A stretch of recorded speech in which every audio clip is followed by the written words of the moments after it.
Несколько сотен тысяч долларов – это небольшие деньги, если мы будем говорить о репетирах современно.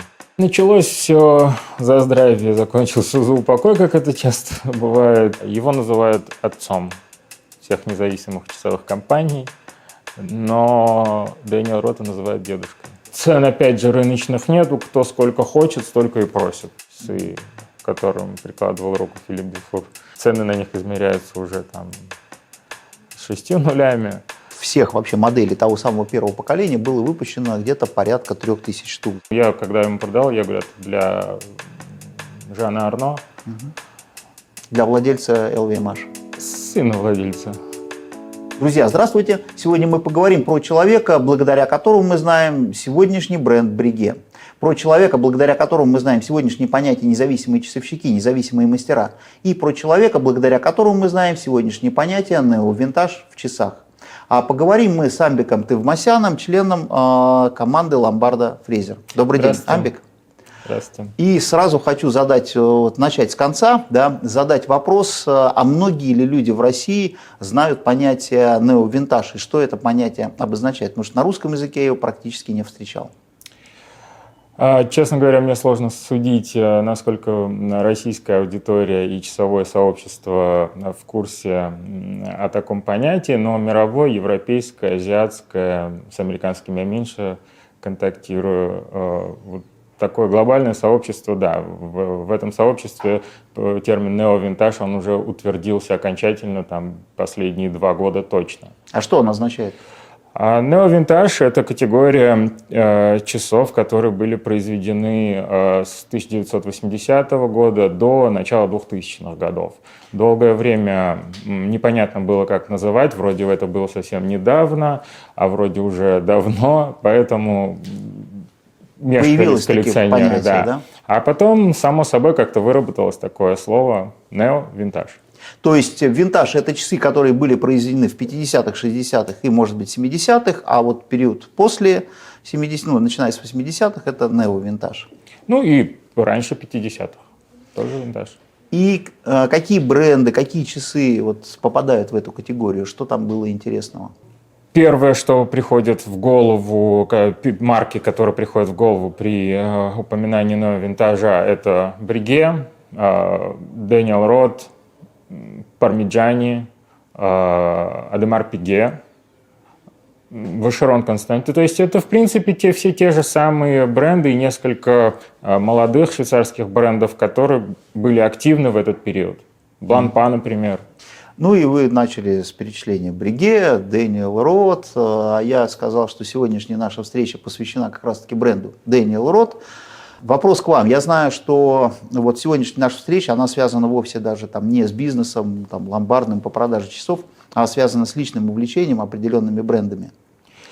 Ну, скажем так, это пересечение моих бизнес-интересов и интересов как любителя часов и коллекционера. Да? То есть мы продаем часы от Ланжин за $1000 и каких-то гораздо более, в сотни раз более дорогих экземпляров таких производителей, как Ришар Миль, например, или Патек Филипп. И в этом большом разнообразии для меня, что мне больше всего нравится, что ближе мне по душе, это как раз категория нео-винтаж. Перечисляя марки, относящиеся к этому периоду, в нео-винтаж вы упомянули в числе первых 2 Breguet и Дэниел Рот. И, естественно, я понимаю почему, я понимаю связь между этими марками, но давайте, наверное, расскажем нашим зрителям, почему возникла такая пара, как Breguet связан с Дэниелом Ротом. Кто вообще такой Дэниел Рот и почему? Дэниел Рот – это часовщик потомственный, уроженец Франции, он родом из юга Франции. Из Ниццы, по-моему, Из Ниццы, да. Отец его был часовщиком, дед его был часовщиком. Естественно, он тоже выбрал эту профессию. И в ранние годы он понял, что для того, чтобы построить серьезную карьеру часовщика, ему необходимо перебраться в Швейцарию. Там он работал в Jaeger LeCoultre, Адемар Пиге, как и многие другие известные нам ныне часовщики, он проделал этот путь становления в крупных часовых домах. И, набравшись опыта, уже став известным в определенных кругах часовщиком, он был приглашен в компанию Шаме, братьями Шаме, встать во главе дома Бриге и возродить эту марку. А Шаме, возможно, не все, опять же, наши зрители знают, это один из крупнейших французских концернов роскоши, который занимался ювелирными изделиями и которому вот в то время достался, принадлежал и бренд Бриге, и компания Бриге. И в 50-х, 60-х Бриге представлял собой немножко не то, что мы знаем сегодня, немножко это были не те часы, которые выпускались совсем Авраамом Луи Бриге в начале 19 века, и не те часы, которые вот мы знаем сейчас в начале века 21-го. Вещи были такие, скажем прямо, немножко попроще. Да, я думаю, что перед ним была поставлена задача сохранить исконная ДНК часов Бриге, карманных, естественно. Вот, что ему с успехом удалось. Запустили производство классических моделей Бриге, которые были созданы там сотни лет назад, перенести их на наручные. В принципе, если вы возьмете наручные часы Бриге того периода и классические, антикварные, можно сказать, это уже не винтаж, это уже антиквариат, карманные часы Бриге, разницы вы не увидите. Мне кажется, задача-то все-таки это не были копии, то есть просто взять, уменьшить карманные часы до размера наручных, этот вариант не получится, там же нужно очень много чего в дизайне менять. И то, что Дэниел Родс сделал в Бриге, мне кажется, вполне достойно восхищения. Не буду спорить насчет восхищения, но если вы возьмете основные элементы, на 90% они те же самые. Это гильоше, Клё де Пари, это стрелки, Бриге стрелки, Бриге цифры, это луна, вот это вот. Вороненые стрелки, лунный календарь в окошечке. Единственное, что, наверное, можно сказать о корпус, коин, отделка, боковая сторона корпуса, вот это, наверное, привнесено было, уж не знаю, им самим или кем-то еще из команды, да. Но вот это вот было такое вот новшество. Но, тем не менее, вот наше сегодняшнее восприятие часов Бриге, как часов классических, действительно отсылающих нас к началу XIX века, к тем традициям и визуальной обработке, и к тем сложным механизмам, вот оно, на мой взгляд, оно появилось вот как раз-таки в период, когда брендом занимался Дэниел Родс. Да, безусловно, он внес, наверное, самый значительный вклад в это и сумел сохранить и перенести через столетия вот то, что называется в часовом сообществе ДНК бренда. Еще нужно вспомнить, в какие годы все это происходило. Если не ошибаюсь, он же пришел в Бриге в 1975-м.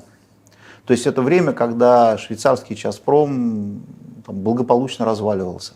Это, да, время кварцевого бума, так называемого. В Швейцарии. Да, в индустрии. Да, были времена не самые благополучные для часовой индустрии. Непонятно было, куда в итоге уйдет развитие индустрии в сторону электроники и кварцевых часов там, с японцами, либо же удастся сохранить интерес к механике. Времена были не самые благополучные не только в швейцарской часовой индустрии, потому что в японской-то они как раз были мега благополучны, да и в американской были прекрасными. Они же были неблагополучными в мире в целом, потому что начало 70-х – это нефтяной кризис, а ближе к 80-му там начались всякие другие кризисы, другие процессы, из-за чего производство часов Бриге, компания Шаме в итоге было остановлено. А компания Шаме попала в одну историю, не то чтобы там МММ пытались построить, но в Шаме рассчитывали на то, что и нефть, и бриллианты будут дорожать вечно. Набрали значительное количество кредитов под это дело, то есть под обещание высоких доходов, 10-15% годовых, а в 70-х годах 15% годовых, то такие серьезные цифры были. В конце концов, бриллианты в цене расти перестали и даже чуть-чуть пошли вниз. И выяснилось, что сумма долгов в Шаме, если я не ошибаюсь, раз, по-моему, в 8 превышала годовой оборот компании. И, в общем, от части бизнесов пришлось отказаться. В том числе закончилась работа Дэниэля Рота на бриге. Да, после этого он ушел в свободное плавание и создал новый бренд под собственным именем Daniel Rod. Появилась часовая марка Daniel Rod. Самое интересное, что и есть в нашем сегодняшнем рассказе, наверное. Собственно говоря, начал он с турбиона, так как, работая в бриге, знаковое усложнение для бриге – это турбион. И первая модель, которую он создал, это был как раз турбион. И как раз-таки вот у нас перед нами лежат такие часы. Да, у это нас турбион из той самой первой серии? Есть… Это первая серия, это Double Face, так называемый, с резервом хода на задней части, да. Это ранняя серия, но не самая ранняя. Самая ранняя на циферблате имеет Гилеше Клё де Пари. Здесь это уже, скажем так, второе поколение с линиями на циферблате. Деревянный циферблат. То есть под обработка, декор под доски. Да. Значит, сохранилось тут из бриге что? Секундная стрелка на турбионе, но она здесь стала гораздо более интересная. Стрелки не одной длины, а три длины. И мы видим там минута, поделенная на три части, там 20 секунд. И вот очень интересная индикация секунд. То есть каждые 20 секунд отмечает свой конец этой трехлучевой да, и своя стрелки. Стрелка. Очень интересно выполнена обратная сторона с резервом хода. Вот. Началось это все при участии компании Esprey. Это дилер британский. Они помогали с финансированием запуска часов. И первые серии, они были с надписью Daniel Rod pour Esprey, для Esprey. И с задней стороны, и на циферблате. Если на данном экземпляре мы видим Daniel Rod номер такой-то, то на экземплярах для Esprey, которые были выпущены в количестве 24 штуки, там был просто Esprey. И на задней стороне тоже было Daniel Rod для Esprey. Я слышал, что турбион получился самой массовой моделью у Дэниела Рота. То есть именно турбионов было выпущено больше всех. Нет? Вероятно, в тот период, да. Я, к сожалению, не могу подтвердить или опровергнуть эту информацию, но по ощущениям, да. Турбионов, наверное, по сравнению с хронометрами ретроград или с хронографами, они попадаются гораздо реже, чем турбионы. Турбионы попадаются чаще. Также, что перенеслось из бриге, из турбиона бриге, из часов бриге в вновь созданные часы марки Daniel Rod. Это индикация серийного номера на циферблате. Точно так же, как и у бриге, мы видим на каждых часах бриге номер серийный на циферблате. Также мы в часах Daniel Rod раннего периода всегда можем видеть номер такой-то, то есть номер такой-то. То есть именно по этой надписи мы можем определить, что часы относятся к самому первому периоду работы Дэниела Рота.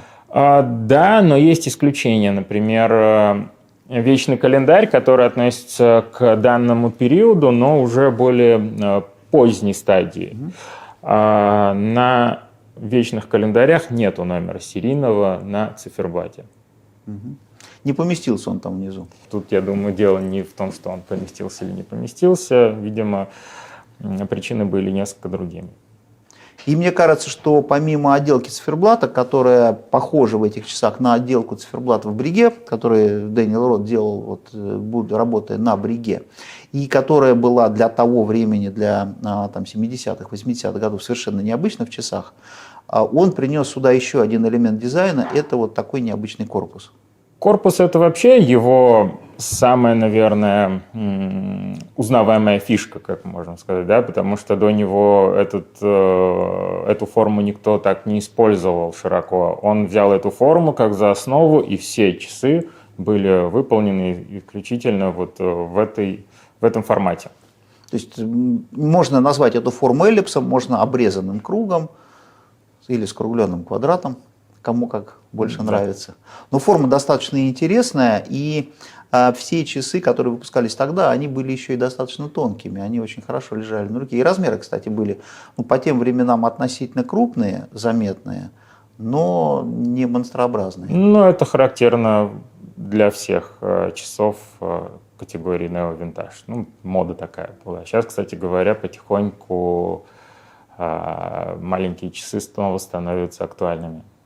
Данная модель также выпускалась без индикации резерва хода на задней крышке, с глухой, либо же со стеклом, но видно было задний мост, который был декорирован, что отсылает нас к турбиону Breguet 3350 референс, который был абсолютно точно так же выполнен, и вот скелетонизированная часть, где клетка турбиона, также была декорирована.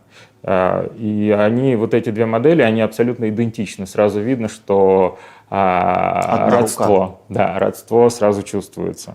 Ну, то есть Дэниел Рот взял какие-то наработки, которые были сделаны на Breguet, что-то немножко поменял, что-то улучшил. То есть, в частности, по сравнению с турбионом Breguet, здесь секундная стрелка, там она тоже была трехконечной, но все три конца имели одинаковую длину. Здесь стрелка получила разные длины у трех своих стрел. Здесь появилась немножко другая обработка, а здесь появилась немножко другой корпус и немножко другая задняя крышка. И впоследствии колесо с тремя стрелками трех разных размеров, оно стало элементом логотипа даже. Насколько популярны вот эти модели где-то на вторичном рынке, на аукционах? Если мы говорим о раннем периоде, о периоде независимом, то этот период, часы этого периода представляют наибольшую коллекционную ценность. Вот я вижу у вас на столе, помимо турбиона, еще несколько моделей похожих, которые выпускались в первый период работы Дэниела Рота самостоятельно и во второй период. Модели визуально похожи, но цена на них на вторичном рынке отличается минимум в 3 раза.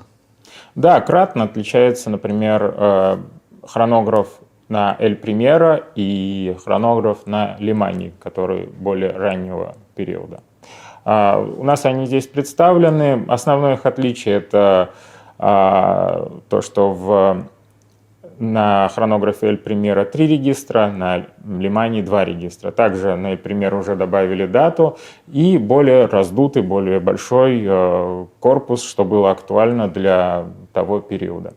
Но здесь, наверное, мы немножко перескочили. Нужно рассказать про вот этот самый второй период. То есть, что означает период? Это первый период работы Дэниела Рота, что означает второй период? Я бы, наверное, не перескакивал бы, а сосредоточился бы немного на раннем периоде, так как он, как я уже сказал, представляет наибольшую коллекционную ценность. И основные модели – это турбион, то, с чего все началось. Дальше это у нас идут хронограф, ручной завод, не автомат, что впоследствии добавилось. Хронограф обычный, хронограф монопушер и хронограф ретропанте. Двойной хронограф, но это очень большая редкость на данный момент. Также хронометр с ретроградной стрелкой и вечный календарь. Также существует еще репетир, но их, насколько я знаю, было произведено в количестве 3 штук или 4 штук, как прототипы, в серийном производстве их никогда не было. Я знаю сейчас на данный момент одни, они находятся в руках нынешних владельцев бренда. Вот. Ну, и хотелось бы, наверное, рассказать про вечный календарь, который был создан при участии не только Дэниела Рота, но и другого выдающегося часовщика наших дней, это Филипп Дюфур. Над модулем вечного календаря они работали совместно. Задача стояла моментального переключения всех индикаторов. Вот. Но, к сожалению, не совсем им это удалось, не хватало мощности у механизма, чтобы переключить все диски. И впоследствии переключились они с дисковой индикации на стрелочную индикацию. Я здесь хотел бы, наверное, добавить, немножко пояснить задачу. Вечный календарь – это часы, которые показывают одновременно и дату, день недели, месяц и номер года. И существуют разные схемы вечного календаря. Здесь задача стояла в том, чтобы все индикаторы перещелкивались мгновенно, чтобы не было там какой-то затяжного перехода от одной даты или от месяца одного к другому месяцу. Вот эта задача достаточно сложная, и даже в сотрудничестве с Филиппом Дюфуром вот тогда, в те годы, эту задачу решить не удалось. Амбик, а я хотел бы вот про что спросить. Дэниел Рот запустил свой бренд в еще более непростые времена, то есть в 80-х, когда, не знаю, мне кажется, там никто в Швейцарии на механику вообще ставить, наверное, не был готов. То есть предприятие было более чем рискованным. Как вообще шло развитие вот этого предприятия в те годы? Насколько успешно оно было? Началось все за здравие, закончилось все за упокой, как это часто бывает. В итоге компания просуществовала менее 10 лет и была продана сингапурской компанией Hourglass, бренд был продан.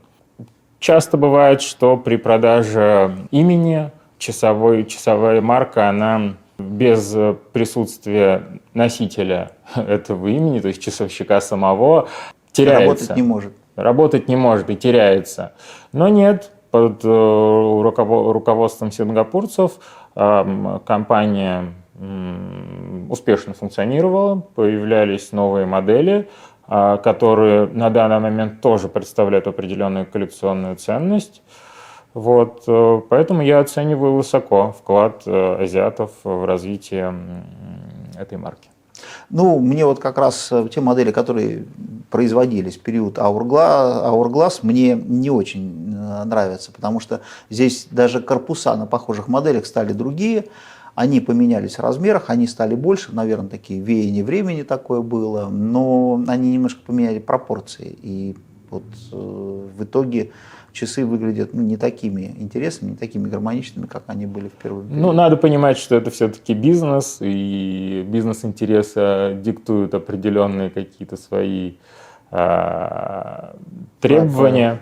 Вот, поэтому... То есть такое лучше продавалось, наверное, по мнению. Конечно же, но тем не менее, если вы посмотрите, разница не столь велика между первым и вторым поколением, скажем так, как если мы сравним ретроградный, вот тут вот у нас есть хронометр периода Булгари с оригинальным хронометром, то есть это абсолютно разные часы, несколько раз толще, чем было изначально, то есть ДНК уже не чувствуется. Давайте, может быть, и сравним как раз-таки. Вот у вас есть хронографы двух периодов.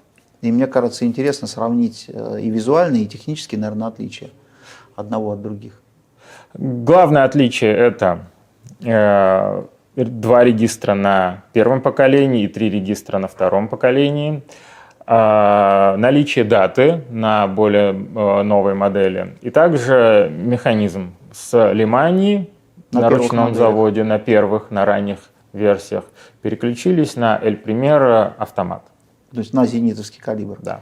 Но при этом часы стали несколько больше, несколько толще по размерам. Ну да, вот появилось окошко календаря и дополнительный счетчик, и поменялась отделка циферблатов, насколько я вижу. Отделка циферблатов, она не сильно поменялась, сохранились линии, то, о чем мы говорили. Стрелки вороненные сохранились. В целом абсолютно похожие. Корпус стал чуть больше, чуть толще, но в целом... Цена на вторичном рынке отличается примерно в 3 раза. Если модели на зенитовском механизме второго поколения оценивают, цены начинаются где-то там от 16 до 20 тысяч долларов, то первое поколение, я так понимаю, ниже там где-то 50 с чем-то. Да, в зависимости от состояния, от комплектности варьируется. Ниже 50 не бывает. Понимаете, дело в том, что это изделия штучные, их было очень немного выпущено, и на рынке их очень мало, появляются они несколько штук в год, и точно определить рыночную стоимость очень сложно. То есть это не Rolex, по которому есть статистика, да? Есть статистика, есть, они есть всегда в продаже, вы можете зайти посмотреть, за какую сумму вы в данный момент можете приобрести ту или иную модель. Тут такого нету. Тут зачастую бывает, что один коллекционер знает, что эти часы есть у другого коллекционера и начинает вот там предлагать ту или иную сумму, пока тот не согласится. То есть вот она рыночная цена. Зависит от данного конкретного человека. Но тем не менее, то есть тренд такой, что разница между поколениями, да. она в несколько раз. Да.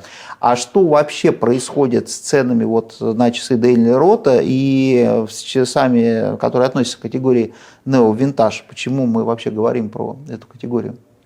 В целом Neo Vintage получил большую популярность, потому что часы с такими усложнениями, такого качества исполнения невозможно приобрести современные подобные часы, потому что ценник на них будет кратно выше. А то, что на данный момент пошла мода на более крупные корпуса, на что-то более яркое, они на рынке не столь сильно и дорого оценивались. То есть можно купить какой-нибудь, например, репетир от Жирли Культур, например, вот реверса, за абсолютно, ну скажем так, вот для швейцарских часов там деньги в несколько сотен тысяч долларов, это небольшие деньги, если мы будем говорить о репетирах современных. Да, вот если вы посмотрите цены в бутике в любом, цены на репетир, вы поймете, что это совершенно земля и небо. Поэтому и Дэниел Рот постепенно набирал популярность, постепенно цены на аукционах росли, и на данный момент компания LVMH, Louis Vuitton, MC, да, Marriott, они перезапускают данный бренд, якобы при участии самого Дэниеля Рота, но, насколько я знаю и насколько мне известно, это участие, оно исключительно рекламное такое, потому что он в преклонном возрасте, сам он не в состоянии уже работать. Но официально он принимает участие, и они воссоздают эту марку путем переиздания турбионов первого поколения, то, которое вот было в конце 80-х годов. Выпустили серию Subscription, 20 штук с рекомендованной розничной ценой 140 тысяч франков. Всего 20 штук, насколько знаю, они все уже распроданы. И тем самым они возрождают бренд, анонсируют все новые модели. И цены на аукционах растут. И я также подозреваю, при участии кого они растут. Понятно. Ну, насколько я знаю, вот часов всех вообще моделей того самого первого поколения было выпущено где-то порядка 3000 штук за все годы существования вот компании, а именно Дэниел Рот, когда ей владел сам Дэниел Рот. То есть изделия достаточно редкие, и то, что вот у вас здесь собралось такое очень изрядное количество, я вот признаюсь, удивлен. И разница в ценах на первое поколение и на второе, конечно, колоссальная. Кстати, хотел бы, наверное, немножко поддержать вот то, что сказал Амбик по поводу того, что качество современных часов оно будет отличаться. То есть, если делать по тем же технологиям вот такие же часы, о чем идет речь, я традиционно своей немножко технической колокольни, наверное, расскажу. Мы на циферблатах этих часов видим гильеше. Так вот, в часах Дэниел Рот мы можем проследить реально, как менялись подходы к обработке, к декору и к обработке часов. Гильеше на часах Дэниел Рот сделано именно на машинах для гильеше. То есть это специальные аппараты, которые наносят вот там заданный узор. Таких машин там в мире там осталось не так уж много, есть буквально несколько там компаний, кто сейчас делает так. Гильеше на современных часах, там, где мы видим гильеше, оно, как правило, делается на станках ЧПУ. и оно существенно отличается, будет отличаться по фактуре. То есть то, что делалось вот на тех станках, невозможно доподлинно повторить на ЧПУ. Ну и в какой-то степени наоборот. То есть той гелише, это гелише, и там гелише разные. Я уже не говорю про то, что на части моделей, где мы видим вроде как гелише, на самом деле это там, ну, это просто лаковые циферблаты, да, это там вообще это стоит там полкопейки на самых дешевых часах. А самый интересный период, наверное, в часах Daniel Roth был в начале 2000-х, когда вот уже на третьем этапе существования бренда, про который, я надеюсь, Амбит тоже расскажет, когда этот бренд уже, значит, от гонконгской компании перешел к Bulgari, и когда в начале 2000-х Bulgari пыталась упростить, удешевить часы Daniel Roth, и вот в частности там один экземпляр здесь перед нами, когда вместо гелише на циферблатах мы получили гладкие циферблаты. То есть вот в разные годы обработка, подходы к обработке часов, они очень сильно менялись, что очень сильно сейчас сказывается на ценах на вторичном рынке. Да, конечно, все коллекционеры вкладывают свои личные сбережения, и никто просто так не хочет расставаться со своими деньгами. Все хотят качества. И, собственно говоря, соотношение цена-качество это то, благодаря чему Neo Vintage актуален сейчас. Перед нами еще несколько моделей, схожих моделей первого поколения и второго поколения. Можем поговорить про них? Да, к примеру, можем сравнить вечный календарь первого поколения, который был на базе механизма Лимания, и второй период, это уже под Hourglass сингапурской компании. Они очень похожи, размер не сильно изменен, всего 3 мм в одну и 3 мм в другую сторону, но перешли уже на механизм Girard-Perregaux. Вот. Существует также в таком же исполнении скелетонизированного циферблата экземпляры с механизмом Лимания. Они очень похожи, циферблаты практически ничем не отличаются, корпуса тоже практически идентичны по размерам, но стоит перевернуть часы, посмотреть на заднюю крышку. Здесь мы уже увидим ротор, он комбинированный золото-сталь, в предыдущей версии он полностью золотой, как здесь мы увидим, ну и, соответственно, механизм. Тут очень видно по мосту баланса, как они отличаются. Что с ценами на эти модели, как они отличаются между собой? Ой, очень тяжело сказать, потому что вот цен, опять же, рыночных нету, кто сколько хочет, столько и просит. То есть очень тяжело сказать. Я могу сказать, что Girard-Perregaux, вечники, не скелетоны, продавали мы в районе $30 тысяч, плюс-минус. Скелетон может быть чуть подороже, а те вещи, которые делались с Филиппом Дюфуром, как мы знаем, часы, к которым прикладывал руку Филипп Дюфур, цены на них измеряются уже там 6 нулями. Вот, поэтому я думаю, что мы прям находимся на стадии экстремального роста цен на эти часы. Ну, я здесь тоже хотел бы сделать очередное отступление. Вот в самом начале беседы я сказал, что мы поговорим про человека, благодаря которому появилось понятие независимые часовщики. Я думаю, что имя Филипп Дюфур знакомо, может быть, даже большему количеству людей, чем Daniel Roth сегодня. Это знаковая персона в часовом мире. Но Филипп Дюфур начал свою самостоятельную работу позже, чем Daniel Roth. И я так понимаю, что во многом и как раз-таки под влиянием Daniel Roth. И не только Дюфур, а очень многие современные часовщики, Виони Альтер говорил, что без Daniel Roth и его бы не было как самостоятельного часовщика. И очень многие другие современные независимые часовщики, кто на слуху, кого мы там, может быть, больше, чем Рота знаем, они своим появлением, наверное, существованием обязаны тому, что когда-то перед ними появился пример Daniel Roth. Ну, первый, кто приходит на память при упоминании независимых часовщиков, это, наверное, Франсуа Поль Жорн. Да. Его называют отцом всех независимых часовых компаний, но Daniel Roth называют дедушкой. Ну, то есть потому что он создал свою независимую компанию более чем на 10 лет раньше, чем желтым. Ну вот такие замечательные часы сегодня собрались перед нами. И я, честно, я поражен, я совершенно не ожидал увидеть столько вот всего разного и замечательного. В том числе мы видим, помимо хронографов, мы видим здесь и такие трехстрелочные модели GMT. Можете опять же рассказать про разные поколения? Из периода Hourglass мне симпатизирует больше всего вот эта модель. Это GMT Traveler часы с 2 часовыми поясами. Данный дизайн никогда не был использован самим Дэниелом Ротом. Это разработка уже сторонних специалистов, уже которые работали на компанию сингапурскую.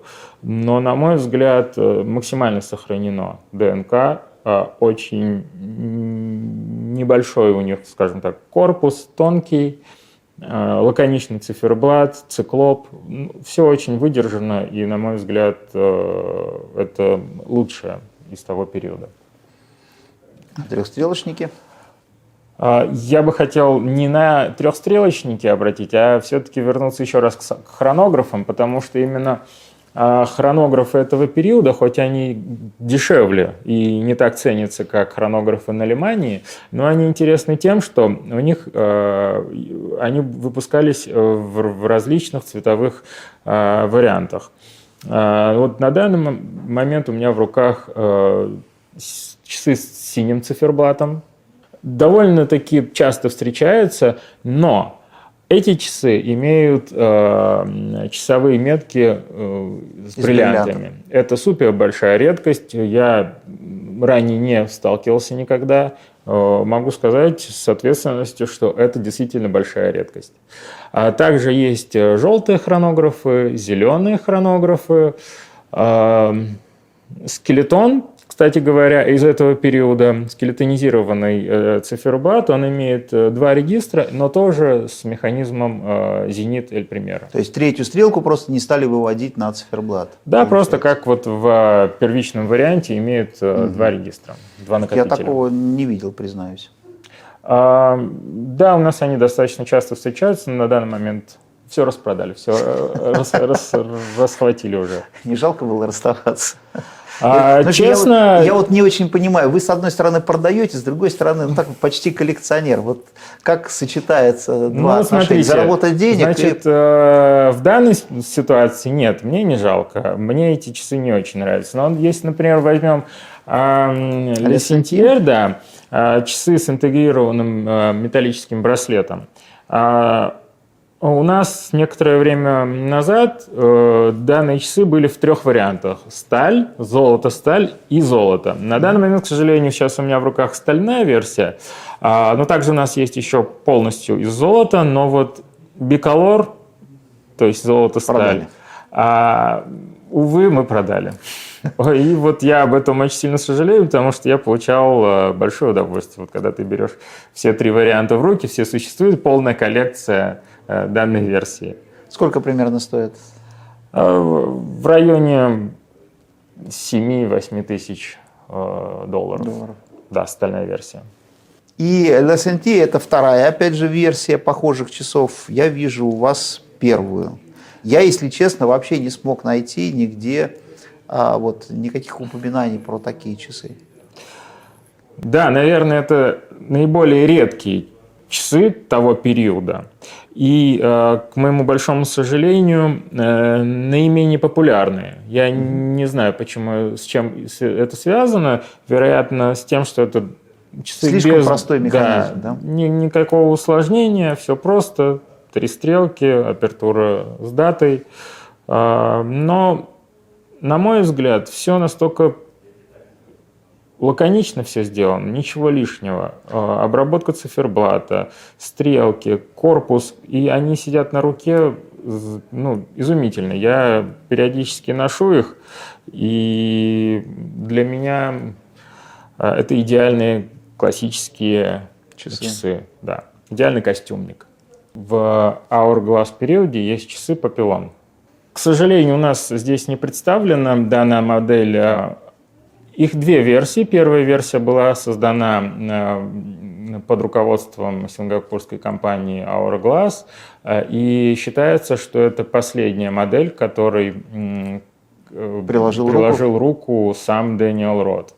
На данный момент, несмотря на то, что это не первая эпоха, не первая эра, эти часы представляют большую коллекционную ценность. Их было выпущено 200 штук, насколько я помню, в желтом золоте. И, в общем, сотни штук буквально. И далее это был уже закат эпохи Hourglass. Эта же модель была перевыпущена уже под руководством Bulgari. Часы стали гораздо более массивными, тяжелыми, толстыми, но опять же сохранили индикацию, вид индикации времени.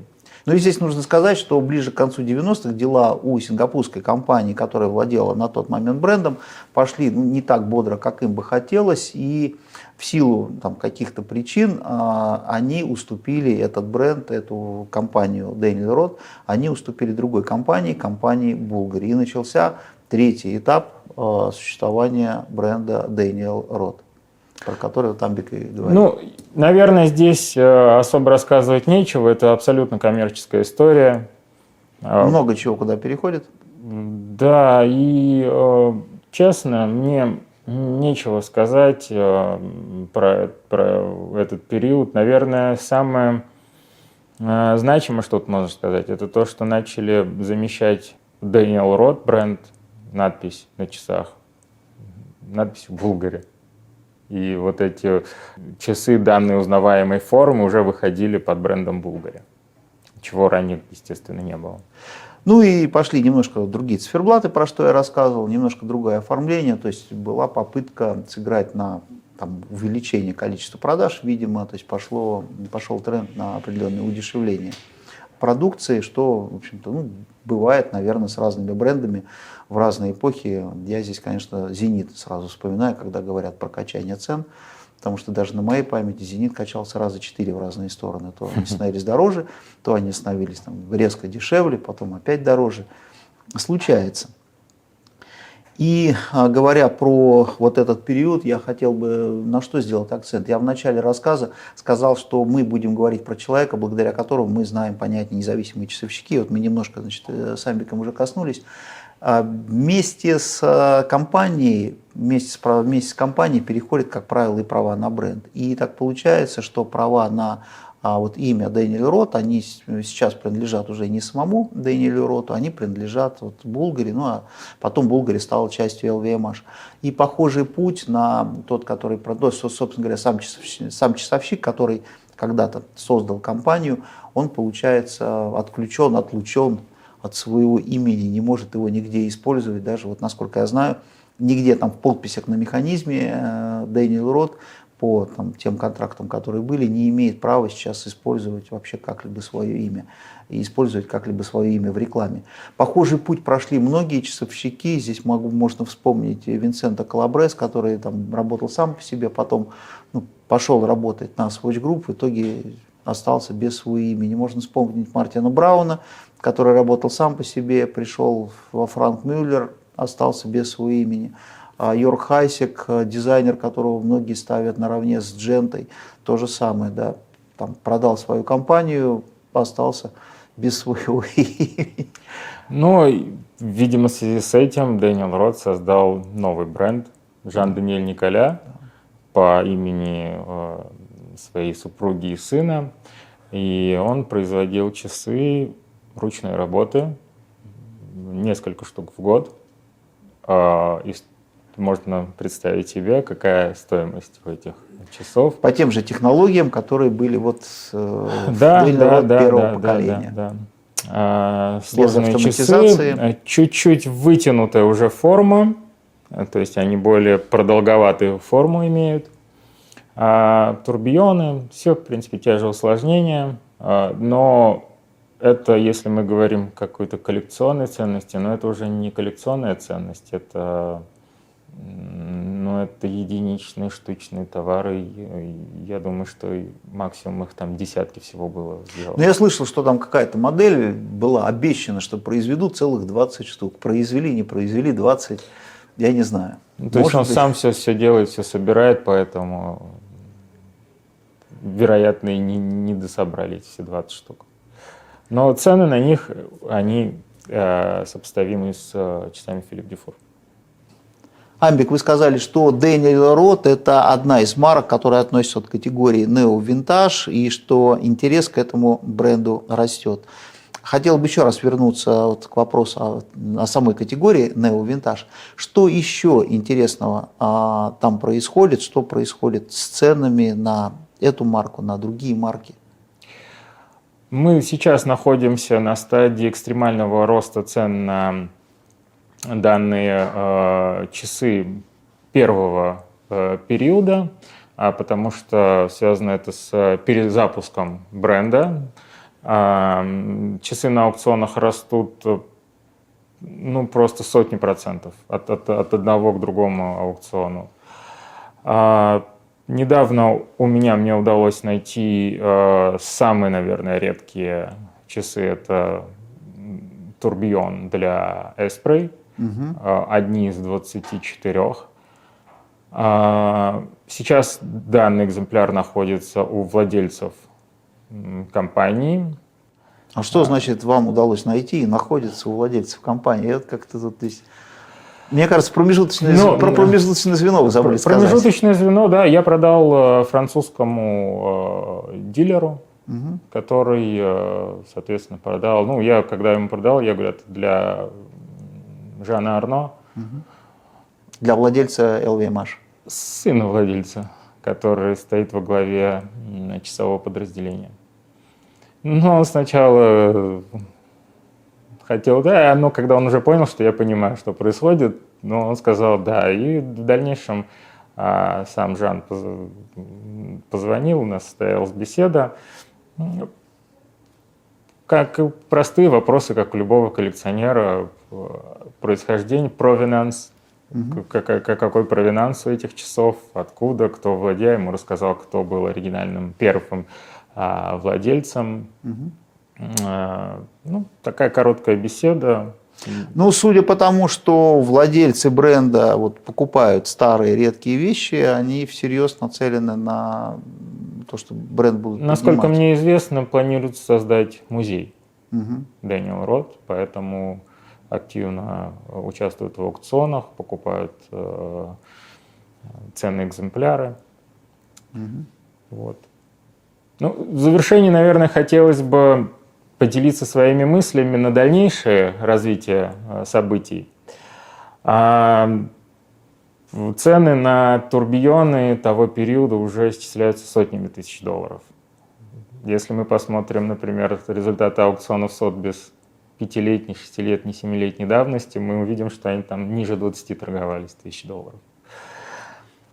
Не отходя далеко, вспомним опять же бренд Breguet, с чего все начиналось. Если вы откроете Chrono 24, загуглите там первые турбионы, референс, например, 3350. Это самый простой, самый похожий на Daniel Roth. Цены на эти часы значительно ниже. Там можно до 40 тысяч долларов купить турбион. Мой личный прогноз. И я, наверное, я не знаю, я ищу сейчас, я тоже буду, наверное, приобретать эти экземпляры. И вам советую, если у кого-то есть интерес и возможность. Я думаю, что на данном этапе развития часового рынка это одна из наиболее интересных позиций для вложения. Для инвестирования. То есть одна из тех позиций, которые, скорее всего, сильнее всего вырастут. Да, это первые турбионы Breguet того периода. Ну что ж, Амбик, спасибо большое. Друзья, спасибо всем, кто смотрел этот выпуск. В самом начале беседы Амбик перечислил целый набор брендов из относящихся к категории Neo Vintage. Наша встреча, мы так думаем, что первая, То есть просто мы взяли Daniel Roth как одну из знаковых марок, ну как марку, с которой, собственно говоря, эта категория, эта история, можно сказать, и стартовала. И вот мы сегодня показали и модели, из которых реально начались очень многие истории. История бренда Breguet, и история этой самой категории. И Daniel Roth, он стал действительно катализатором, который привел к появлению огромного множества независимых часовщиков. Но часов того периода много, марок много, и пишите комментарии под этим видео, пишите, про какие еще марки вы хотели бы увидеть подобные рассказы, подобные встречи. Я знаю, что у Амбика в загашнике не только Daniel Roth, у него много чего интересного. Ну, не у Амбика, у нас очень много друзей, которые рады поделиться своими часами, чтобы мы их показали. Да, есть много чего интересного рассказать и показать. Амбик, большое спасибо за беседу, большое спасибо за вот эти волшебные часы, которые мы здесь видим. Спасибо всем, кто смотрел этот выпуск. Друзья, ну, во-первых, подписывайтесь на нас на всех платформах YouTube, ВК, Яндекс.Дзен, Телеграм. В Телеграме идет очень активное общение. Делитесь тем, что, возможно, есть у вас. И пишите, про какие бренды, про какие темы вы хотели бы увидеть подобные встречи с Амбиком, с ломбардом Фрезер. До свидания.